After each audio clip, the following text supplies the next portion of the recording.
नमस्कार, स्वागत है आप सभी का अपने YouTube चैनल साइंस विद ज्ञान सागर में। आज हम लोग विज्ञान का ऑब्जेक्टिव देखेंगे। इससे पहले एक लेक्चर देख लिया गया है, आज विज्ञान का दूसरा लेक्चर देखा जाएगा।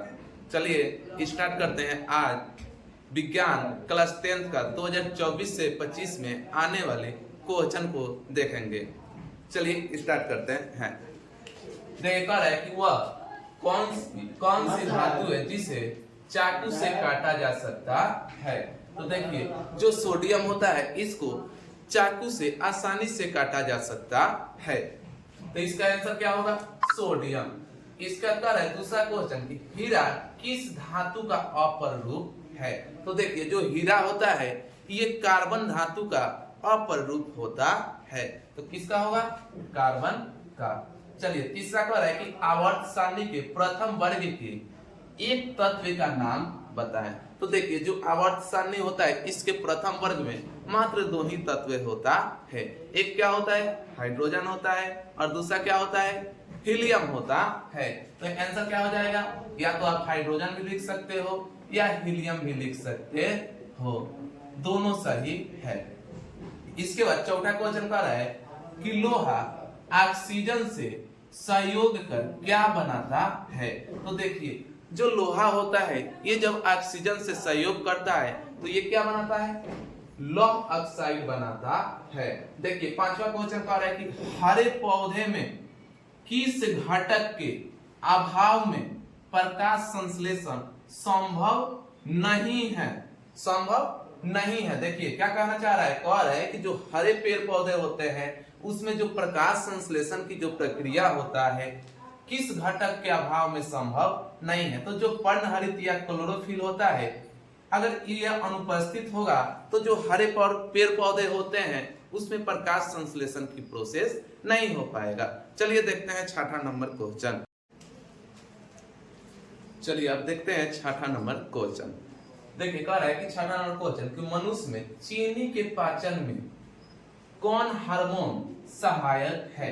तो देखिए, जो मनुष्य के शरीर में जो चीनी का पाचन होता है उसमें जो इंसुलिन नामक हार्मोन होता है उसकी सहायता होता है। तो आंसर क्या हो जाएगा?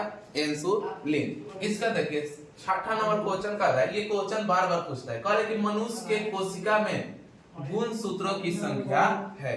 देखिए, जो मनुष्य की शरीर होता है उसके शरीर में जो गुणसूत्रों की संख्या होता है वो 46 होता है। इसको ध्यान रखिएगा, ये बार बार पूछते रहता है। इसका उत्तर है 8 नंबर क्वेश्चन कि श्वसन कैसी रासायनिक अभिक्रियाएं हैं। जो श्वसन है ये किस प्रकार की रासायनिक अभिक्रियाएं हैं। तो आंसर क्या आ जाएगा?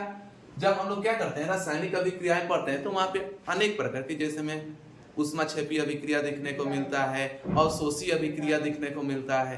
तो इसमें जो श्वसन होता है ये एक प्रकार की दहन अभिक्रिया होता है। तो आंसर क्या होगा? दहन अभिक्रिया। देखिए 9वां नंबर क्वेश्चन ये बार बार पूछते रहता है। अभी भी जो तत्काल हुआ था स्कूल में एग्जाम, उसमें भी ये पूछा हुआ क्वेश्चन है।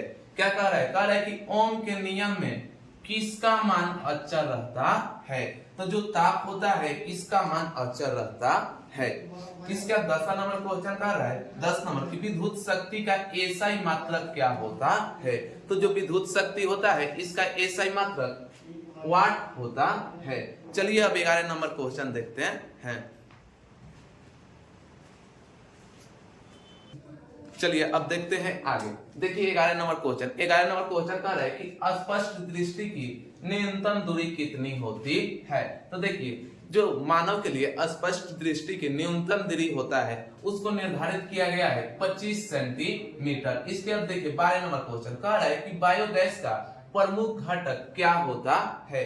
तो देखिए, जो बायोगैस होता है इसका प्रमुख घटक मीथेन होता है। तो आंसर क्या हो जाएगा?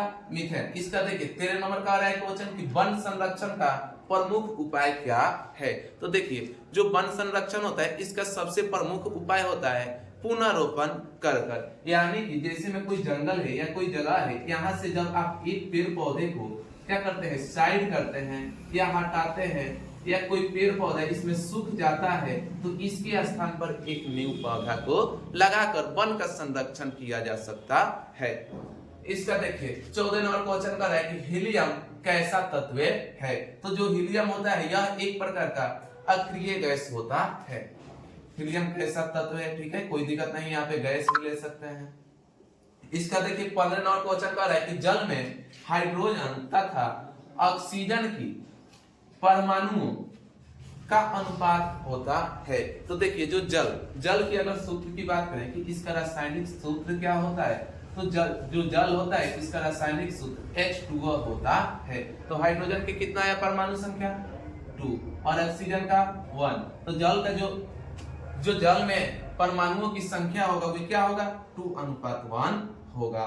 चलिए अब देखते हैं 16 नंबर क्वेश्चन। चलिए देखते हैं आप 16 नंबर क्वेश्चन। देखिए 16 नंबर क्वेश्चन का है कि OH किसका क्रियाशील मूलक होता है। तो देखिए जो OH होता है ये एल्कोहल का क्रियाशील मूलक होता है। तो आंसर क्या हो जाएगा एल्कोहल।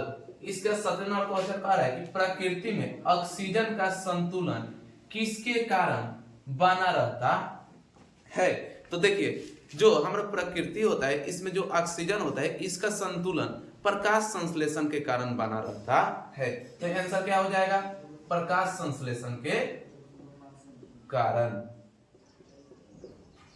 इसका देखिए 28 नंबर क्वेश्चन का है कि हाइड्रा में प्रजनन किस विधि से होता है। तो पहले देखिए पहले क्या होता है, पहले तो जो हाइड्रा है इसमें एक प्रकार के एसेक्सुअल रिप्रोडक्शन होता है यानी अलैंगिक जनन। इसके बाद उसमें उस अलैंगिक जनन में कौन सा विधि अपनाया जाता है मुकुलन विधि अपनाया जाता है। तो हाइड्रा में कौन सा प्रजनन होता है, ये प्रजनन की कौन सा विधि, तो मुकुलन विधि दिखने को मिलता है। 19 नंबर क्वेश्चन जो बार बार एग्जाम में पूछते रहता है, कह रहा है कि दाढ़ी बनाने में किस दर्पण का उपयोग किया जाता है। तो जो दाढ़ी बनाया जाता है इसमें अवतल दर्पण का उपयोग किया जाता है। तो आंसर क्या होगा अवतल दर्पण। 20 नंबर देखिए क्वेश्चन। 20 नंबर क्वेश्चन का है कि विद्युत फ्यूज विद्युत धारा के किस प्रभाव पर कार्य करता है। इसका आंसर आप लोगों को कमेंट बॉक्स में बताना है। ओके, मिलते हैं नेक्स्ट लेक्चर में। अभी के लिए थैंक यू, धन्यवाद।